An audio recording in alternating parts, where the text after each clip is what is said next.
All right. Hello and welcome, everyone. Thank you for joining us for this edition of the MuleSoft Online Meetup. We have the pleasure of having Stephen Yu join us again in quick succession to talk to us about Rtf application deployments.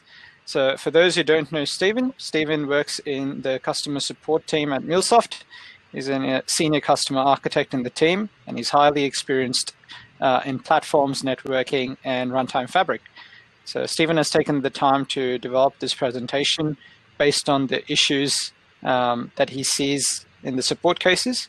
And so I hope that you as an audience will find this very valuable. And even if you're new to the Rtf journey, Stephen has taken in some of the questions that you've asked as part of the registration form, and he'll be addressing them. If you have questions during this meetup, there is a link at the top of the screen, the slides.app link. You can use that to post your questions. Also pasted that link in the chat. So feel free to use that link to ask your questions. I will be moderating the chat and I'll be asking questions on your behalf at the end of the presentation. So we're trying to keep this as interactive as possible. Stephen, when you're ready, please take it away. Okay, thanks, Justin. Hello, everyone. I'm Stephen Yu. Thanks for joining me this session again today. I'm based in Sydney, and today we are going to talk about guide to the Rtf deployment. This is a very hot topic. I could say it's top one topic because the ultimate goal of Rtf is all about deploying and managing your APIs. So this session will go through a whole picture as well as a lot of details, which gives you a deep understanding about Rtf deployment and help you to have a smooth experience in using Rtf. I will go through a lot of pre-sale questions, and you will see a banner on top of each slide, so you can put your questions along the way. I'll go through the questions depending on the time of the session. So without any further ado, let's get started. This is the safe harbor information. And just a quick introduction about myself. I'm Stephen Yu. I have been working in the MuleSoft support for over 3 years. I have DevOps and a consultant backgrounds.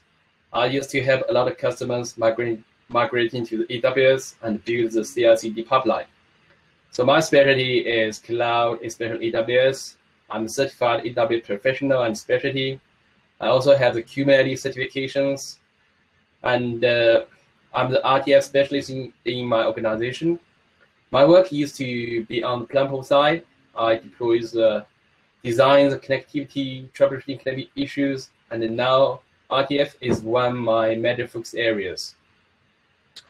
So you can see I got a AWS certification and the 2 CNCF, Cloud Native Computing Foundations certification, CKA and CKAD. And if you are new to the Kubernetes world, and these 2 certifications are highly recommended. It will give you some basic concept and deep understanding how the Kubernetes is working, and also help you to work well in the Rtf. So next is our agenda today. So Rtf is a flagship product in the MuleSoft. It leverages cutting-edge technologies, it containerized applications, and a platform built on top of Kubernetes. It's kind of like a small scale of cloud for the APIs. It brings us a lot of flexibilities, but this comes with a price. The first is we need to manage and maintain the containerized platform. Last time, I talked about Rtf upgrades because keeping the platform up to date is recommended, but the upgrade, especially appliance upgrade, is challenging sometimes. The upgrade involves 3 upgrades: appliance upgrades, the Rtf components upgrade, and the application runtime upgrades. We talk about the best practice for the upgrades and troubleshooting skills. That session is also recorded. If you are interested, you can go back and watch the video. So this is number 1. Number 2, we use Rtf as majority ultimate goal is to manage and deploy APIs. Rtf is an API platform which is used to manage and deploy APIs. And the deployment is one of the hotter areas. We see many questions, queries, and issues. And today we will go through a lot of this, go through the theory behind it and a lot of details. I help you to succeed in Rtf. So agenda today is first we are going to talk about high-level Rtf architecture and different layers. This help you to understand how it works with Rtf. Then we talk about the series behind the steps behind a deployment. Deployment is a complex process. There's so many issues in different scenarios. And if you understand the steps and what happened behind the deployment, and you will get the deployment much better. So after deployment, we talk about the deployment considerations, CPU resource allocation, CPU and memory, and some considerations in the Crcd and Maven deployment, and they will bring up some questions we see from many different cases. And I talk about best practice, how to avoid these questions. Then the recap and Q&A. So this is about agenda today. All right, let's first get started with the Rtf architecture. So Rtf is built on different layers. And we deploy applications in container, in Docker containers, and we form an API network. But before we do that, we need a platform, a Kubernetes environment, and also a platform to deploy and manage our applications. How we do that? So we use a gravitational to help us establish the Kubernetes runtime environment. And we have Rtf layers to have the components to manage and deploy our APIs. And then we deploy applications. So why we need these different layers? Okay, let's think about it. We put the applications into containers because it's lightweight, it's consistent, it can run everywhere. The container has so many advantages. But getting the containerized environment up and running is not an easy job. There's so many dependencies and the processes, services for the Kubernetes environment. So what if we put all these environment into a big container? We just go further with containerized theory, right? Yes, that's the way we solve this problem. We use a big container called Planet, and this Planet include all the low-level processes and the services for the Kubernetes, and then we establish a Kubernetes environment, then we install Rtf components and 4 more Rtf layers, then we deploy application. That's the different layers come from. So at the bottom, it's called gravity layers. Gravity layers is use a big container called Planet, and it's one system D process. And in that container, we have etcd, flannel, DNS, system DNS, and also include system D. And this is basically low-level processes. And on top of that, we have the Kubernetes service components, Kubernetes API, Kubernetes controller, manager, scheduler. And with all these Kubernetes components, we have Kubernetes runtime environment. We also deploy some basic Kubernetes services, like monitoring, like the monitoring you see in the Open Center, like the DNS, and the Helm. Helm is a package management in the Kubernetes world. We got these 2 layers up. And with these 2 layers, we use Helm to install the Rtf runtime environment because we want to manage the applications and deploy to this environment. We need all these services. So we deploy the Rtf runtime environment. This component is all about helping us to manage and deploy applications, monitoring applications, forwarding logs, etc., etc. So this is Rtf runtime environment. And paying attention to the 2 components, first one is the agent. Agent is keep communicating with the control plane and get all these messages you send to the wide API or in the console and execute locally. And a resource cache. Resource cache is like a reverse proxy and cache the application files. So pay attention to these 2 components, and we'll talk about in the next step. So we got these layers. So we use 2 layers as including the Planet container. The bottom 2 layers is including the Planet container as established the Kubernetes runtime environment and basic services. And then we use Helm to install Rtf Runtime, and these services help us to manage and deploy applications. And with all this, we are now ready to deploy an application and manage them. Okay, this is about Rtf architecture. So next is about these questions we collected during the pre-survey. So let's go through the questions right now instead of later, so you can have a better understanding. The first question is how to set up Rtf and what's the difference between the Cloud Hub and Rtf. How to set Rtf, that's in the documents. And what's the difference between Cloud Hub and Rtf? These are good questions.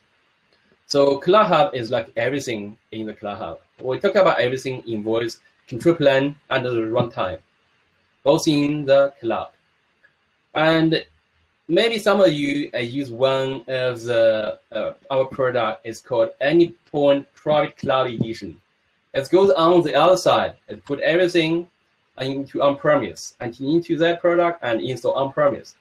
APC and everything on-premise. And Rtf is like a middle product, and put a control plane in the cloud and put a runtime in our runtime Rtf cluster. So it's hybrid architecture. That's the majority difference between Cloud Hub and the Rtf. So next question is Rtf deployed in AWS AVPC? How can it connect to the SAP system hosted on-premise? Okay, so this is all about AWS connectivity. You can use two connecting methods provided by AWS. You can use Direct Connect or the VPN. So would it be good to have a touch base in Rtf in Azure? Does it work on the Rtf cloud? Yes. So Rtf is cloud agnostic. So cloud agnostic means you can move from one cloud provider to another seamlessly. Or you can even use a bare metal on-premise to deploy the Rtf. Next question is what's going under the hood during Rtf installation? The purpose of certification generate is URL taken from different generate certificates. So during an installation, actually we just get these layers dependencies installed. And if you are interested, you can check the details in init.sh. You can see there about 13 or 14 steps. And first, you check the system requirements and install the Gravity and install Rtf. The many steps involved, but the main idea is get the system meet the requirement and install the Gravity layer and install Rtf components. About certificate generation, I think this is about certification in the inbound traffic. So we deploy applications, we need to expose the application externally. So we need a certificate deployed in the inbound, so inbound can expose these APIs externally. Updating components through Terraform on the AWS. Yes, you can update the components, like add a new node or add a new node, remote node with Terraform, but not all the operations is completed by the Terraform. If you update the script and you run the Terraform, you will see what changes will be made with Terraform script.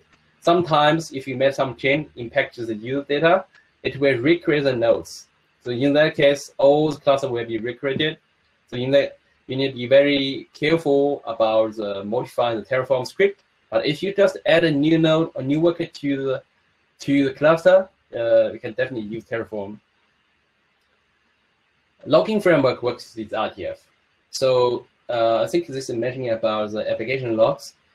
The application logs in the Kubernetes is temporarily stored locally. So you can use a kubectl command to check these logs. But these logs will be rotated very fast. To keep these logs for a long time, we need to use a centralized log server. And in that case, you need to enable the log forwarders to forward these logs to the centralized your own log servers. There are 3 log forwarder systems, and we have a legacy log forwarder, which is not recommended now. And the second one is the Rtf log forwarder. You can see that in the Rtf log console. That can forward logs to Splunk and AWS AWS CloudWatch or Graylog. And this is recommended way to forward logs to the external server. And the third one is called endpoint monitoring log folder. And this is only for the Titanium subscription. So with that, you can see the logs inside endpoint platform. Next question is how DR is handled in the Rtf. And this is a good question and hard question. The DR is depending on the level. If you see the DR in the pod level, if one node fails, the pod will be rescheduled on the other nodes. So in that case, you just need to keep some spaces in the cluster. So the cluster will take care of the pod level disaster recovery. But if you're talking about the cluster level Rtf recovery, it also depends on the requirement. We can do like backup and restore. Backup is the old one and restore to a new one. It takes a long time. We can use Rtf backup and restore. And if we have high requirement, we can have two clusters doing in the parallel and use some geolocation DNS queries to detect the liveness and send a request to the live one. If the primary fails and the DNS check fails, it will redirect to the second cluster. So now, next is how the object store works differently in case of runtime fabric. So if we check this documents, you can see the persistent object store is not supported in the Rtf. It's supporting the CloudHub. We got OSV1 and V2, but it's not supporting the Rtf. And to work around this issue is we can deploy a Redis to have a customer OS, or we can implement the workmark with the DB connector. And this one customer did this way. So like this watermark, I use object store. And in this case, we just replace object store with a DB connector to write and read from the database instead of object store. Yeah, this is kind of workaround. But if you got ideas, got high requirements, my recommendation is go to the idea portal and read the ideas and vote on it, and the project manager will take that into considerations. All right, so this is about the questions related to the architecture. We have more questions after we talk about deployment. Let's move on.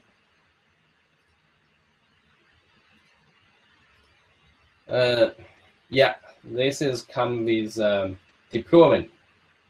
So what behind the application deployment? When we click this button, deploy in the UI, or run a Maven deploy command, and that's what we can see. But what's really behind the deployment? We are talking about this because Rtf is different from CloudHub. CloudHub is everything is taken care by the MuleSoft. We don't need to worry about this. But the Rtf, because the platform is on our on-premise or in our own environment, something happens, we need to troubleshoot in the environment, so we need to understand what happened behind the deployment. So from left to the right, and we can see a user is sent a command to the control plane, then a serious action happened behind the scene, and the control plane here I'm referring to is a MuleSoft backend. It's a whole bunch of APIs, and also including the image repository. The purple component here is all control plane. It's a general concept. It involves everything in the MuleSoft backend. Then the green components on screen is the Rtf, is components in Rtf layer. We got agent, resource cache, and registry creds. The yellow components is a Kubernetes concept, Kubernetes components. So let's see, we got the purple one, the control plane. I have a bunch of APIs and also the image report. I got an agent. What does agent do? It actually has a long connectivity with the control plane, keep checking the queues. If anything we want to any commands from the control plane, like we deploy application, stop, start applications, all these commands, the control plane does not send directly to the agent. Actually, put a message to the queue, and then the agent will get this message and execute these commands locally. So in this way, you can control the Rtf cluster. So this is agent does for the resource cache. Resource cache is like a reverse proxy. When we first time get the application files, application deployment files, the resource cache will retrieve from the exchange. And next time, if it requests the same file, it will just serve the file with the local cache. So cache the file, also cache the file for next use. This brings some advantages, like if you have multiple replicas, you don't need to send the pull the request multiple times. Right. So we just need to put first time, and next time just get from cache. And a second one is in case there anything happened, like the connectivity lost between the resource cache to the exchange, and the file still cached locally, so you can get these files. It's increased fault tolerant. And also these yellow components. So this yellow components is about the Kubernetes components. The ingress from left to the right. The ingress is a Kubernetes concept. It keeps the mapping rules, so the external request can be routed to the right applications. Each time we create an application, we create ingress. In ingress is a set of mapping rules, so the request inbound traffic can find the right mapping to the right applications. Then the Kubernetes deployment. Kubernetes deployment is managed application deployment. At first, when we send create an application, the agent does not go to every details. It just asks the Kubernetes, create the deployment for me, and then the Kubernetes will take the rest. Deployment is a Kubernetes component. It first creates the replica set. Replica set, if it's like an auto-scaling group. If you work in the AWS, it's like AWS auto-scaling group. It keeps the specific numbers of port. Then the replica set creates the port. Port is actually the containers running the applications. And we also got another green component from the Rtf layer. This is called registry creds. What it does is it keep refreshing the credentials. Because each time we deploy the application, we need to get an image. Image has a runtime has a MuleSoft runtime. And this image repository is a private repository. In order to get access to the private repository, we need the credentials. And these credentials expires in a few hours. So there's one current job. Keep refreshing these credentials so you can get access to the image repo.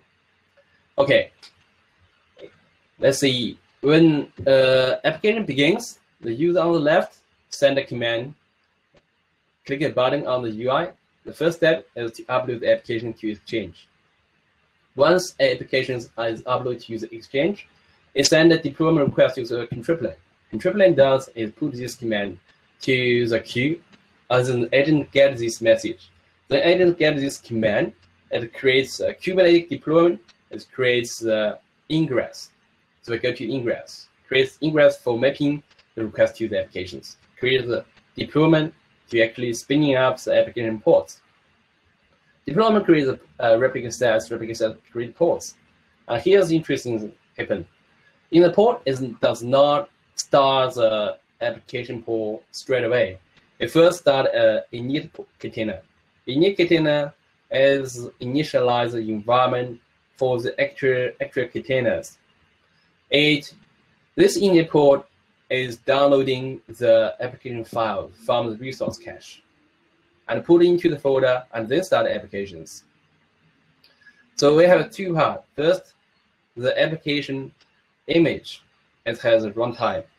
Then we need application files. And this file is downloaded by the init container and via the resource cache. Once the resource is getting into place, we'll start the applications. And the endpoint monitoring is a sidecar to monitoring application metrics. It starts very fast. So we usually see it's 1 into container is ready. As applications is taking time to start. That the other containers is the application. The 1 into means that pod has 2 containers, and one is ready. The other one is starting, and the other one is the applications.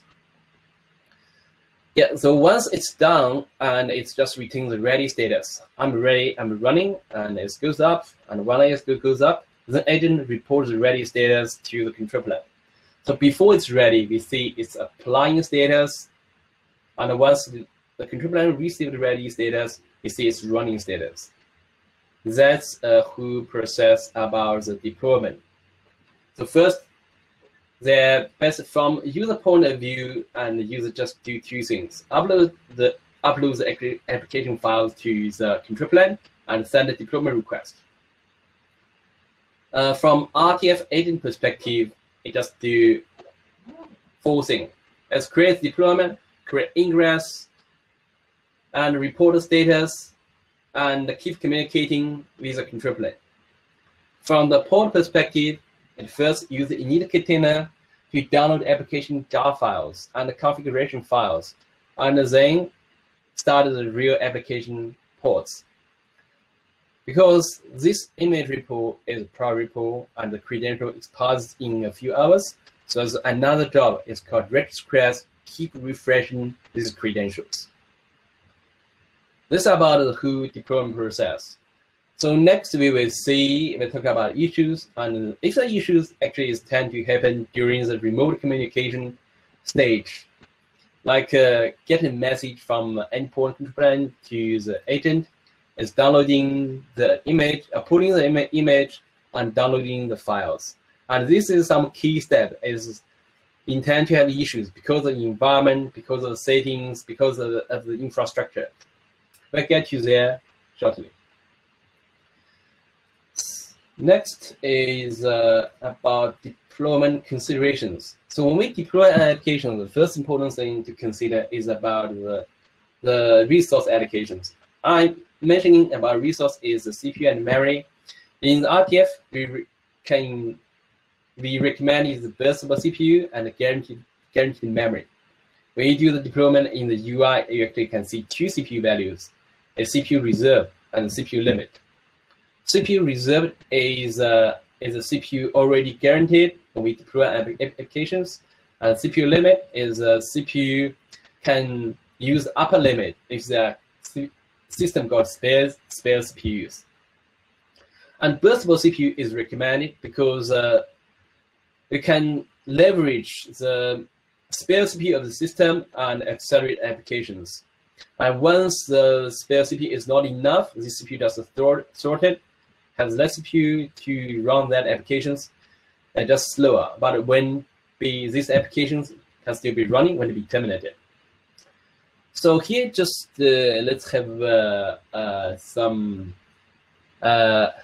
concrete understanding what it looks like in reality.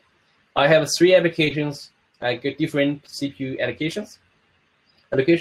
First app and the CPU request 0.07, and second, and a limit is 1.5.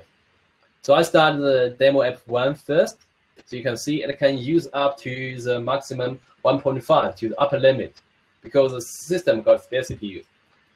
And now I start the second application. This application is running in the guarantee mode. It has same amount of CPU request and CPU limit.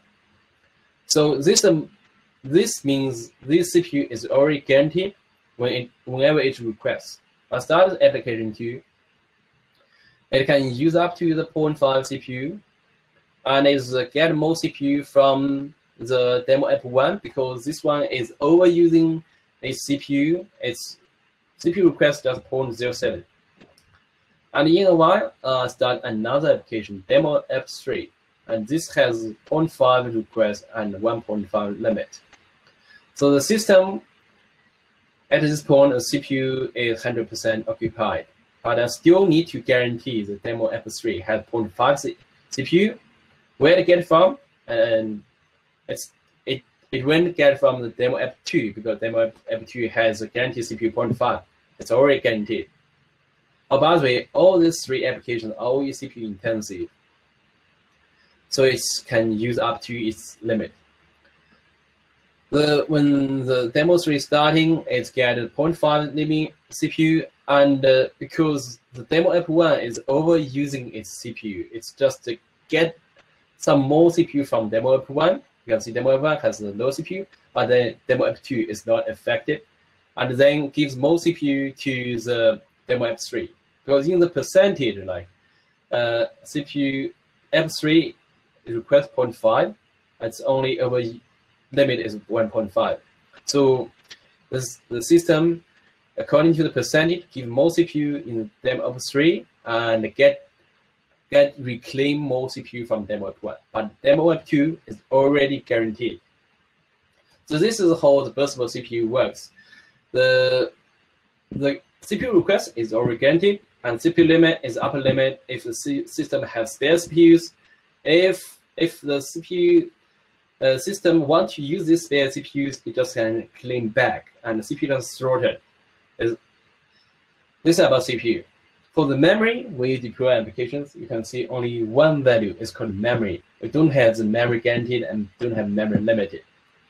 So we recommend it in guaranteed memory mode, because actually CPU can also, when you deploy the API or Maven, there's still 2 values, same as CPU. You can have set different memory values. But why we don't recommend use a burstable CPU? It's because the burstable CPU gets things very complicated. And I can give you an example here. This is customer reported an issue and said, when I start an application, I see other applications is restarted. So why? And this turns out to be the other applications is in the burstable mode. And burstable mode, you can see the memory limit, and memory request are different values. That means this application can use more memory than the 700 megabytes. But once the CPU system is requesting more memory, there's no way to throttle the memory. So the way system gets more memory is to kill all these apps. So when we deploy another app and this application is requesting its reserved memory, and CPU doesn't have enough memory at that point, and in that case, system will kill these applications, burstable memory applications, to release memories. So burstable CPU memory gets things a bit complicated. So we don't recommend use a burstable memory. We recommend use burstable CPU and use a guaranteed memory. And the CPU and the physical CPU and the license core is different thing. A physical CPU is about CPU capacity provided by the Rtf cluster. For the license code, it's an entitled vCPU. You can run with the Mule license. So for the Mule license compliance, you can see from document, customers are responsible for ensuring they remain compliant with the Mule soft licensing. Okay, so this is about the resource allocations, and that's 2 points. And we recommend burstable CPU and recommend guaranteed memory. If you want to use burstable memory, you need to be very careful and you be very clear what the memory allocation is. Okay, next is about application deployment. We see many questions is around the CI/CD pipeline and the Maven. And the CI/CD pipeline is a recommended way for the deploy applications and test. And in the CI/CD pipeline, mostly we use Maven because Maven is wrap up the API. It's very easy to use. It's also like recommended way for the Java applications. Just use POM file. Maven can build the package and deploy to the RTF. For the Maven deployment, I recommend we use these two articles. It's how to deploy in the Mule 3 and Mule 4. And both have examples. You can use this source code and tell with your requirements, and then keep adding stuff to it and build your own Maven project. So when we deploy applications in Exchange, so you can also, like in the Maven, there are two stages. You need first upload the application Java file to the Exchange. As we said, the deployment has two steps: upload to the Exchange and deploy. But you can also deploy an application already in the Exchange. And this is article how to introduce how to do this way, deploy directly from the Exchange. To get access to this Exchange, you can just search these names in the support portal. We'll get you there. We will also share the slides after this session. And the Maven deployment has a problem. Is because we have all the parameters supported with the API. The UI deployment is also used based on the APIs, but Maven also uses the API to do the real deployment. But the problem is the Maven plugin is not catching up with the API change. Sometimes some parameters does not support it in the Maven plugin, but it's supporting the API or in the UI. And this article suggests us a workaround, how to work around this issue. We still deploy with Maven, and when we want to use these parameters, we use a patch request. We don't want to build from scratch with APIs. It takes too much time and effort. We still use Maven, get it deployed, and we query the deployment API, get all the parameters, and then send the patch request to the endpoint. In that case, we can modify these unsupported parameters in the Maven plugin, and this article also has examples and script to do that.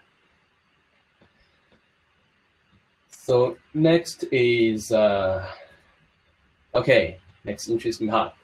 So get a lot of questions in the pre-survey regarding the deployment. First is how CRC differs compared to deployment on the Rtf on the Cloud Hub. So basically, the steps they're similar. We also need to first step is upload to the control plane or upload the application file to the Exchange and then deploy. The difference is Cloud Hub is everything in the cloud. So when you send the command, you don't need to worry about that because everything is taken care of by the MuleSoft. But Rtf is the actual deployment is happening on premise. The environment, if there are some networking issues or some infrastructure issues, the deployment may fail. So you need to understand more Rtf deployment within the Cloud Hub. And also some tools, like in the Cloud Hub, you can also use endpoint CLI to do deployment. And in the Rtf, the CLI is not catching up with the Maven plugin, where you can't use endpoint CLI to do deployment. You can use a Maven, and in the Maven, some parameter is not supported, so you can use a patch request to work around this issue, as just suggested in the last slides. And talk about the exchange limit, a maximum 10K assets. Yes, this is the upper limit for the exchange assets. We can see from here, this article, 100,000, or 100,000, not 10K. The actual limit is 100,000 assets. So once you are approaching this maximum 100K assets, you can raise a case to raise the limit again, but we really to see such a request. So this is a very high limit. How does Rtf licensing works? This is documented. So licensing code and the physical is different things. Licensing about entitlement, about the compliance. And the resource allocation is about the physical vCPU allocation. So the different things. And about Mule, the license, how it works, you can reference to this document here. For business, financial, and expense reporting, what out-of-the-box features providing the Rtf? As far as I know, there's no such features available. But again, just read the request in the Rtf portal and vote on it. So asset publication to exchange should be handled by CI or the developer, what the best practice is. This depends how you build the CI/CD. Usually, CI/CD pipeline is like we have a repository in the GitHub, and there's a Jenkins keep checking the branch. So when developers commit the code to a branch, the Jenkins detect the chain and clean, downloads all this source code and build the package, do some tests, deploy to the environment for testings. So in that case, it's developer is committing to the GitHub, and then the CI tools is put into is uploaded to the exchange. But there might be ways developer can still upload assets directly to the exchange. I think it really depends on your requirement and the requirement and the scenarios. You can discuss. I think it's best to discuss this with our professional service team. Also, I couldn't find the property in the control plan property tab that I have added them in POM file. Once you add to the POM file and deploy it, you should be able to find these properties in the UI. Might be some problem. You can check the example and give it a try. If you still can't see it, you can report an issue to us. I think you should be able to see these properties. How does Rtf manage multiple versions of runtime, and why this is needed? So Rtf manage all these runtime as got different configs. In the Rtf deployment, this is one tab, you got different configurations. This configuration has runtime application jar files and there's parameters, and all these metadata is in that config. So we manage that so you can roll back. You can either use your CI/CD or you can use the config tools in the UI to go back to your previous configurations. How different environment like dev are created in the Rtf. So the environment in the Rtf is a different namespace. Once we associate a different environment to the Rtf, it creates a different namespace. You can see a long string. This uses environment ID in the Rtf as a namespace name in the Rtf.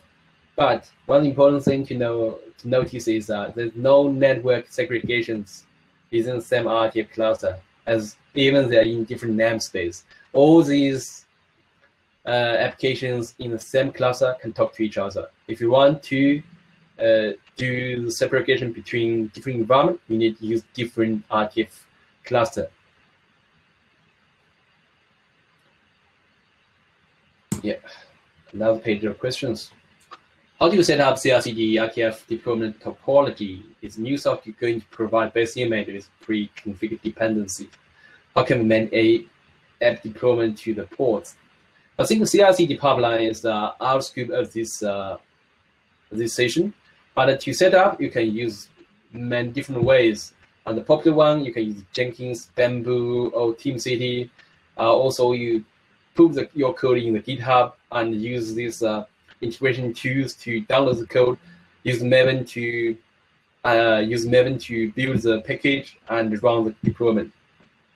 The deployment, as I said, actually just uploads the assets application file to Exchange and send a request. That's the way to handle the deployment. You don't need to worry about the rest unless it be running into a problem. want to understand how Jenkins will build this Rtf. This separate things. Jenkins, we can either use a container, we can install the Jenkins. It's open source software.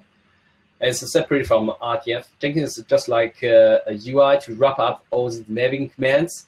You can use the Jenkins one pipeline plugin to do that. You can have different stage, and also Jenkins can connect to the GitHub. And Jenkins is like integrating to integrate all these steps for you, but it's separate from the Rtf. A mule deployment in the Jenkins pipeline, how to use environment variables and property placeholder in a YAML or property file. I believe that Jenkins plugins to do that, and you can use some template files to replace these variables in the property file or YAML file. And another way to do that, when you run the Maven deployment, you can put these property as a placeholder in the POM file and use Maven to feed the values when you run the Maven command. How popular is deployment options does each support mule domain product? The most popular one, I think, is the Maven deployment, and then the UI. And some customers use the API, but it's very rare. Mule domain product is not supported. Mule domain supported product requires multiple applications to run in the same runtime. But in the Cloud Hub and Rtf, just one application running in one runtime in a container, so it's not supported. How do we deploy Rtf on a machine which has 4 cores? So Rtf port will only each core have more than one port on Rtf. So you can use a fractional cores or multiple cores. You can like appoint 1 core and have 10 applications for 1 core, or you can have 1 application have 1.5 cores. So it's both supported. You can use fractional or multiple cores for each application. How to scale deployed application on Rtf? And in that case, just send a request using Maven. Send a request, replace replicant number, modify the replicant number, send request again, or just use a patch request with the API, query that deployment, and get these parameters. Just change the replicant number from 224 and then patch to that endpoint. How the URLs looks like when the API can use to call each other using Rtf. Okay, all right. So we talk about when we deployment, the Rtf creates ingress. Ingress is for exposing the API externally. But meanwhile, in the Kubernetes layers, it also creates a DNS entry for the applications. So if you want to visit the application within the same environment, actually just can use the application name. If you want to send request to the different environment, just use the application name dot the environment ID. Like this, one application can just use the application name to access another application in the same environment. If you want to go to another environment within the same cluster, you can use hello world dot the environment ID. You can use like this way to get access to other applications within the same cluster. We do see some customers is still using the external way to get access for the API in the same cluster, but the recommended is just use the application name or application name dot the environment ID to get access. This is fast and quicker. Don't need to go via the ingress again and get back. Okay, all right. So this is pre-3 questions. And what I'm going to do next, I'm going to talk about the frequent issues we saw from many different reported cases. So hopefully can give you a better idea about how we can troubleshooting the deployment issues.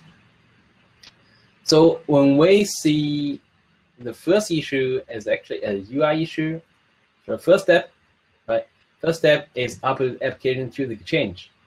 And this user needs to have the permission to write to the exchange. Otherwise, it will fail. So first issue is if you see something like this issue, this message is going to be improved. I think we have a new release very shortly. And if you see some, when we deploy the applications and the UI report issue, that means it either happen upload to the Exchange or send a request. And it could be the user doesn't have the Exchange permission, or it could be a deploy and deleted assets.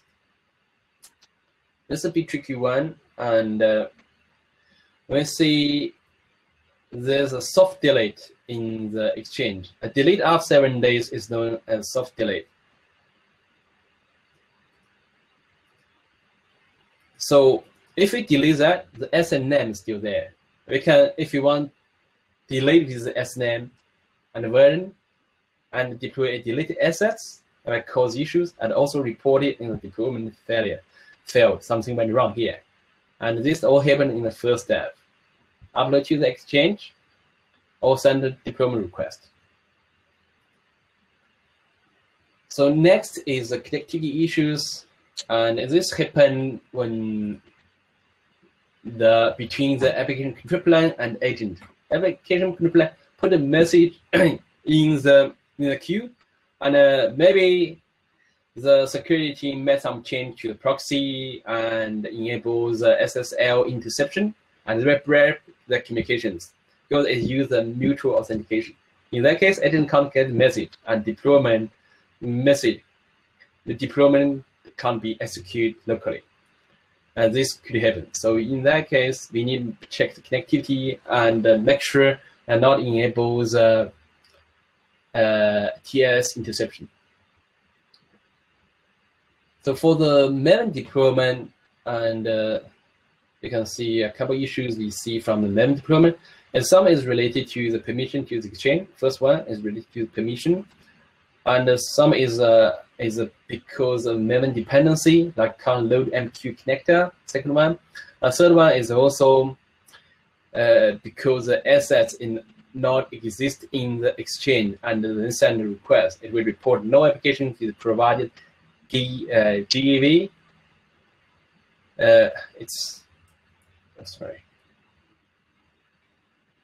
From Exchange. So this is because we still deploy as the application either is not uploaded to the Exchange or deploy and deleted assets. So next one is about image pulling back off. So image pulling back off is really happen in the container to pulling the image. And this is usually happen because the registry does not refresh credential in time. It's expire, and then can't get access to the image report. I can't pull the image, and it's pull image keep trying in a while. When it shows the image pulling back off. Back off means I stop trying right now. I'm going to try again, but stop now. So when we talk about that, sometimes we see some connective issues to the user control plane, but the majority is because of the OS level kernel secret issue lead to this problem. The application crash loopback. Crash loopback means application is starting at a crash and keep restarting. Then the Kubernetes keep restarting the application port, and in while it will report loop back off. Means the application got something wrong. It might be application is not tested locally. It's lost some commit, the dependencies, or don't have the property. It might be because the application don't have enough memory. We see issues if the application is not have enough memory, and when it starts to a point and reach the memory limit, the Kubernetes will queue it and restart it, and we will see it keep restarting, keep applying, and it becomes a memory. So in this case, we need to give it enough memory. And there are articles how to check the memory usage, how to check the application is restarted due to memory issues. And this is both in the support portal. And also we have the native memory. For the memory, and the half memory for the heap, and the other half for the native memory. If the heap is out of the heap, it will report OOH out of the heap. If it's out of the native memory, because native memory has always metadata is grow over time, and hit the limit, it will report out of memory. So both in the articles, different errors, either out of memory or out of the heap. And also application crash during starting, right? So crash starting is the Kubernetes will keep restarting the application until it's successful. So in a while, we'll see the look back off, and that means something is keep crashing. And the last one is the init crash look back off.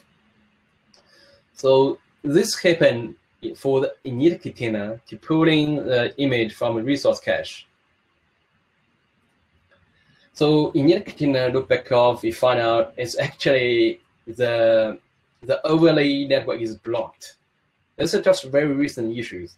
The overlay uses UDP on the 8472.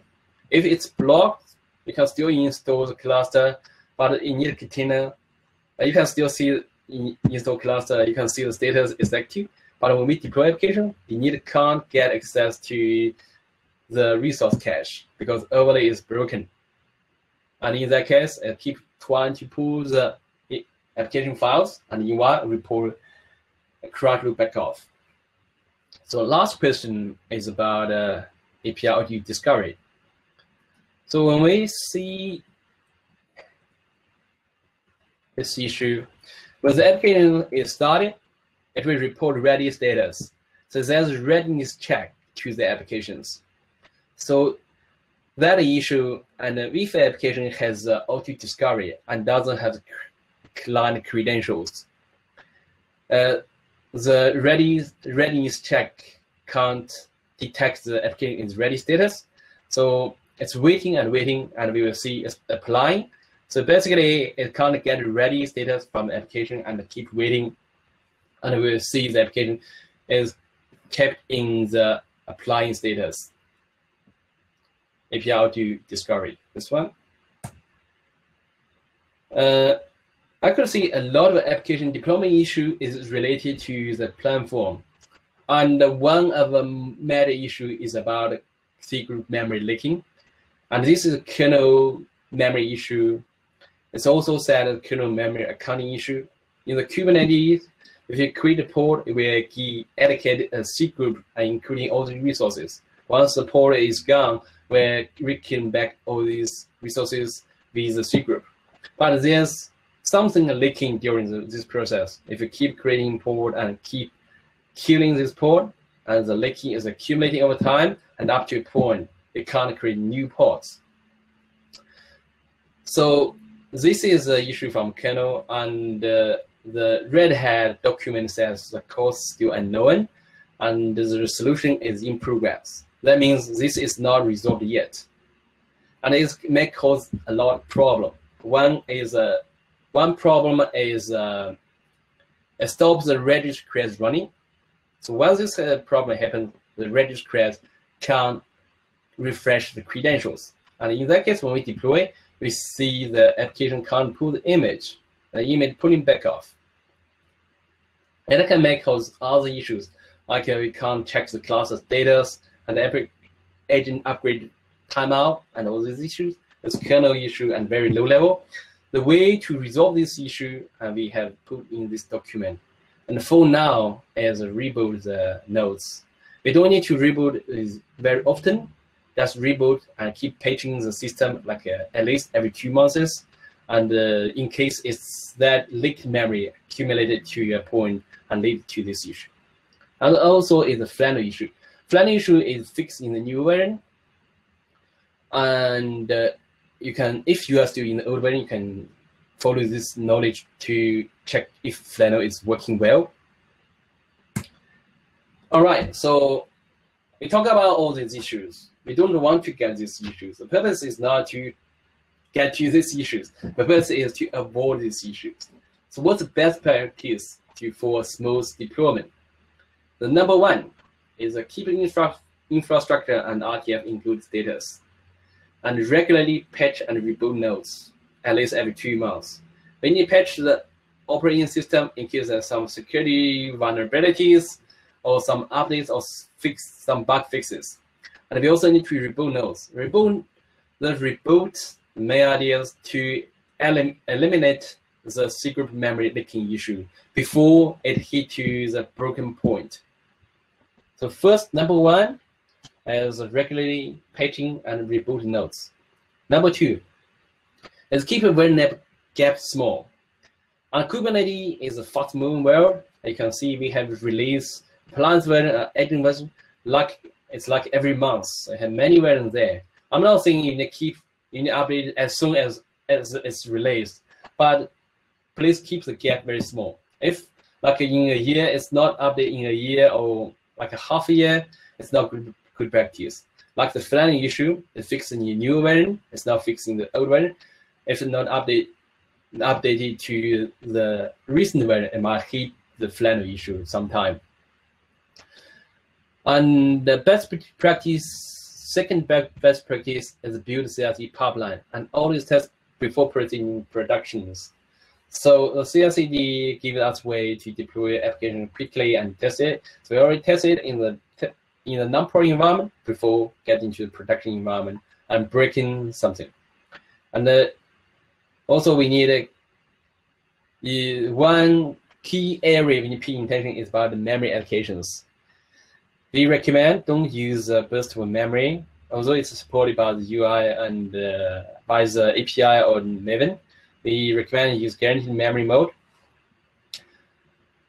For the application with client credentials, with Rtf Discovery, provide client credentials. Otherwise, that issue took some time to figure out. So always provide client credentials for application with Rtf Discoveries.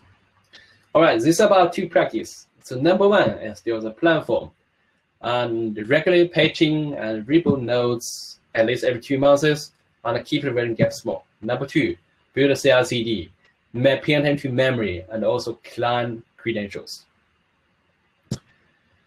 That's all about today. I'm a bit over time. Let's have a quick recap.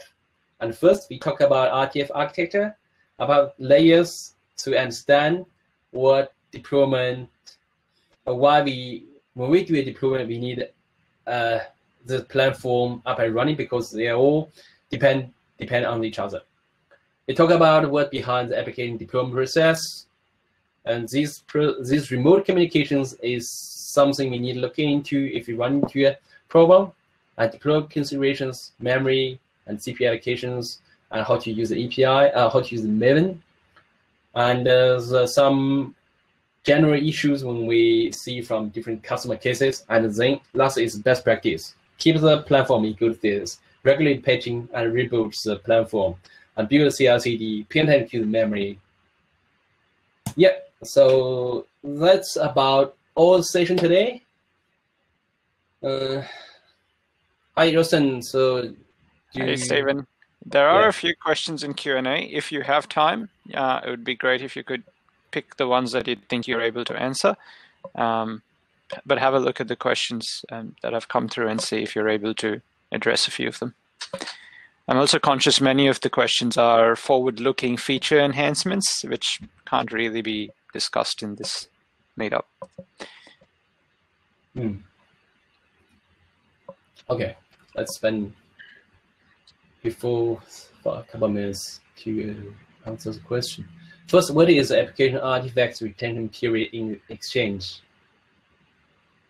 This one, I'm not very sure. So, Rosen, do you have an answer to this question? In the top of my mind, it's as I consider it indefinite. I believe you can delete it if you want to, but it's not something I have in memory. Yeah, I think the artifacts is unlimited because the Exchange does not clean up the assets unless we delete it manually. Yeah. Yep. Okay, next one. Is there a way to get our hands on Rtf to try it out using some kind of trial variant, just like how we try out any point for features and can have you 30 days trials? You get to know theory on MuleSoft week document, but getting hand 30 is right way to learn. Did you agree? Yeah, agree. Definitely need get your hand dirty to try out the Rtf. But regarding the trial version, I think Rosen hand over to I have Rustin. a couple of comments on this. The smoothest way to learn RTF on your own is through the training course, mainly because that means you'll get access to an account and a platform that's already set up properly. If you don't have access to the training course, the next best thing is to work through it either through your employer or your employer, basically. So at an individual level, at this stage, it's still not widely enabled. There's many reasons for that. But if you're really keen to learn, reach out to the training team or talk to your customer success manager, and we'll see what we can do. I do agree that playing hands-on is the best way to learn. Thank you. And also, as I mentioned before, also the Kubernetes certification is also recommended. It helps you to get an understanding to the Kubernetes concept and also work with RTF. Yep. RTF requires a package binary to be in Exchange, and this is performed using meta deployment. Will this change in future? Deploy directly from binary repositories such as RT Factory, create our own image, and deploy from private directory. I think we have discussed this in the last session. This is we don't have a plan to change that. So all the deployment need to upload the application file to the Exchange, and also the image repository is a private registry for the MuleSoft. I think what I'm understanding this question to be is they want more control over the whole where the image is stored and essentially the whole CI/CD process. At this stage, it doesn't look like that's on the roadmap, but neither Stephen and I dictate the roadmap. So we have input into it, just like everyone else does through all the channels. But right now, there is no confirmed roadmap item on this feature request. Thanks, Justin. So I remember saying in a MuleSoft roadmap that RTF was going to be able to run on AWS EKS. In the roadmap, you have the ETA. Yes, it's called bring your own Kubernetes in that way. So we see different layers. And then the Kubernetes layers and low-level Crcd layers will be replaced by your own Kubernetes environment. This is on the roadmap, but I don't have an ETA for this.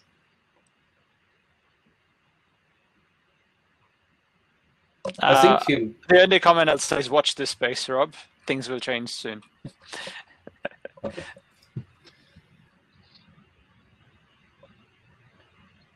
Okay, let's take another 2 questions. So the limits recommended by the MuleSoft document, can we exchange maximum replicas from 40 to 50? 40 replicas, assuming 1 G per replica. So you mean change the maximum replicas to 40 and 50, right? I think the recommendation is 20 to 25. You want double the size. Because I can clarify this one, Steve. So the limitation on the page is 40 in the documentation, and I think the request is, can we move it to 50 from a product, even though the MuleSoft recommendation is 20 to 25 per core. I have some comments around this. I've asked this question internally. 40 is at the level that I believe that's been tested and essentially is proven to work properly. If you go over 40, there's risks of unknown things happening or bad behavior. You can put an idea in the ideas portal if you really need that number to be increased, but at this stage, 40 is the level at which the team that makes RTF as software is certifying it for use. Thanks, Wilson.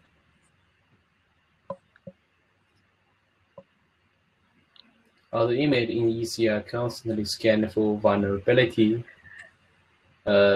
Yes, we do. We have a security team keep scanning our backend for security vulnerabilities and putting enhancement in it.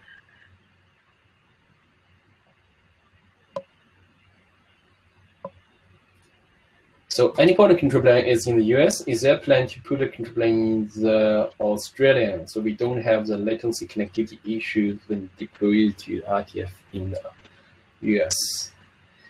We got two control planes, one in the US, one in the EU. The way you talk about the latency connectivity is actually can be addressed by the resource cache. Right? As I introduced in the slides, the application files is cached locally. If you deploy a second time, we will serve from the cached files. So when it has this latency. For the image is cached by the dock itself. So each time we deploy, dock will check if each layer exists locally, and only downloads the difference. So this problem only happens in the first time when you deploy applications. But if you deploy multiple applications in the same runtime or spin up multiple replicas, I think it should be, this latency should be ignored.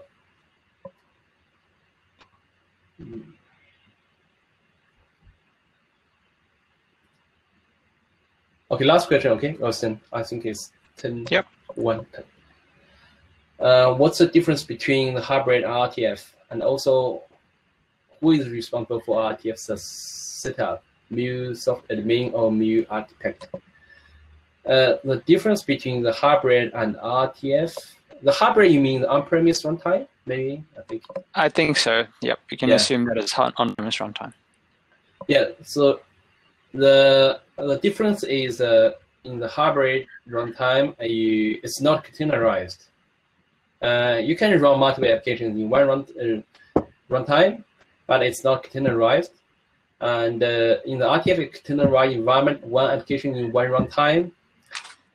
And also, like resource allocations can't be shared between different applications. You can only have one runtime in a node, right? One runtime in a server.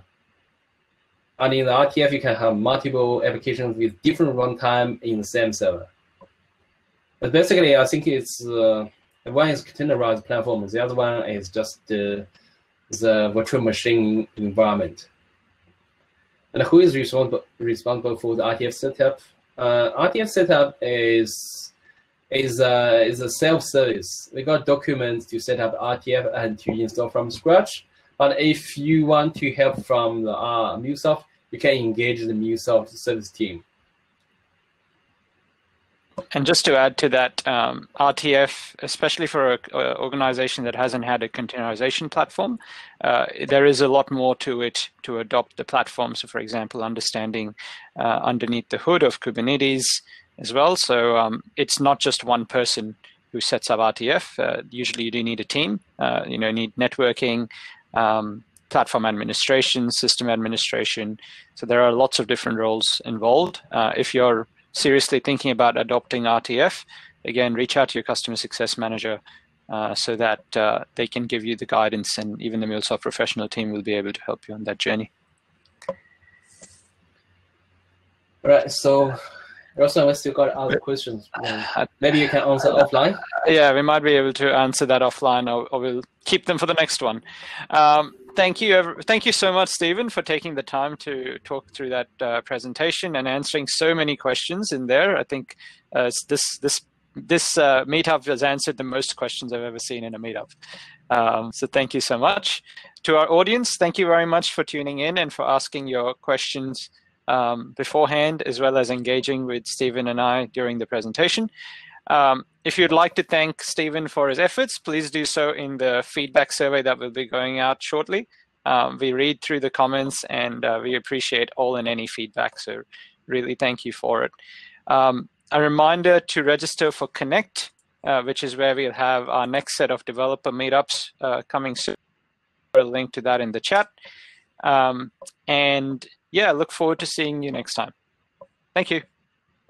Thank you, everyone, for your time, and much appreciated. See you next time.